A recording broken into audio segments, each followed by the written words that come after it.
নারকেল কদু দুলাই গো নারকেল কদু আরে নারকেল কদু নারকেল কদু। কেমন আছো? আসসালামু আলাইকুম। ওয়ালাইকুম সালাম। ভালো আছি। তুমি এখানে কি করতেছো?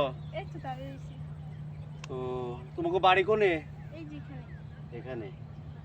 তো তোমাকে তো আমার অনেক ভালো লাগছে। তুমি কি আমার পরিচয় জানো? এই বাগানটা যা দেখতেছো সবই আমার। এই সব তুমি যা দেখতেছো না, এই সব কিছু আমার। তো আমি এগুলো জানি কি করব? আমার তোমাকে খুব পছন্দ হয়েছে। এন্ড তুমি কি নামাজ কলমা পড়ো? হ্যাঁ পড়ি তো। 5 ওয়াক্ত নামাজ পড়ো? হ্যাঁ। আচ্ছা, তো তুমি টিকটক মিটক এসব তো করো না? না আমি টিকটক দেখি না, টিকটক করব কোন দিকে? টিকটক দেখো না, টিকটক করো না? সত্যি তো? হুম বুঝছো কিন্তু? হুম। আচ্ছা, তো যদি না করো, কি রে, এটা টিকটক আর মেয়ে শালা, বুঝলাম না।